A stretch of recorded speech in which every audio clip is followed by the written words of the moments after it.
Thanatopsis by William Cullen Bryant. To him who in the love of nature holds communion with her visible forms, she speaks a various language. For his gayer hours she has a voice of gladness, and a smile and eloquence of beauty, and she glides into his darker musings with a mild and healing sympathy that steals away their sharpness ere he is aware. When thoughts of the last bitter hour come like a blight over thy spirit, and sad images of the stern agony and shroud and pall and breathless darkness, and the narrow house makes thee to shudder and grow sick at heart, go forth under the open sky and list to nature's teachings, while from all around earth and her waters and the depths of air comes a still voice.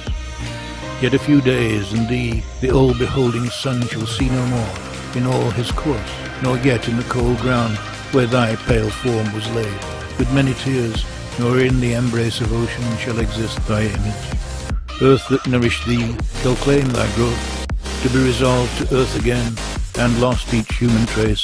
Surrendering up thine individual being shalt thou go, who makes forever with the elements, to be a brother to the insensible rock, and to the sluggish clod which the rude swain turns with his share and treads upon.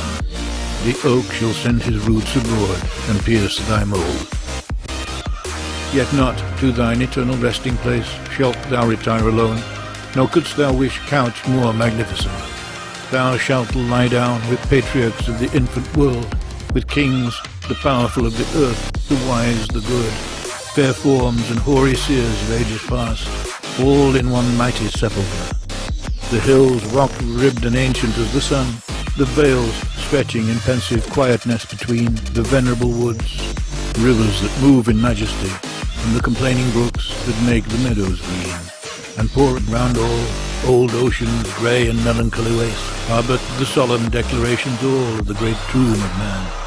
The golden sun, the planets, all the infinite host of heaven, are shining on the sad abodes of death. Through the still lapse of ages, all that tread the globe are but a handful to the tribes that slumber in its bosom. Take the wings of morning and the Barcan desert pierce, or lose thyself in the continuous woods where rolls the Oregon, yet hears no sound save his own dashings. Yet the dead are there, and millions in these solitudes since first the flight of years began have laid them down in their last sleep. The dead reign there alone, so shalt thou rest. And what if thou withdraw, unheeded by the living, and no friend take note of thy departure? All that breathe will share thy destiny.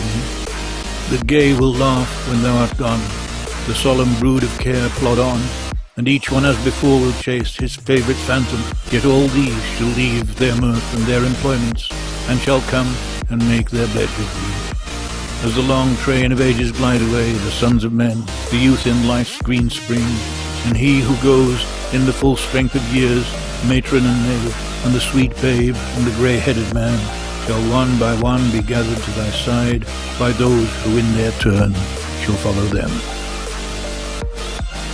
So live, and when thy summons comes to join the innumerable caravan that moves at each mysterious realm, where each shall take his chamber in the silent halls of death, thou go not like the quarry slave at night, scourged to his dungeon, but, sustained and soothed by an unfaltering trust, approach thy grave like one that wraps the drapery of his couch about him, and lies down to pleasant dreams.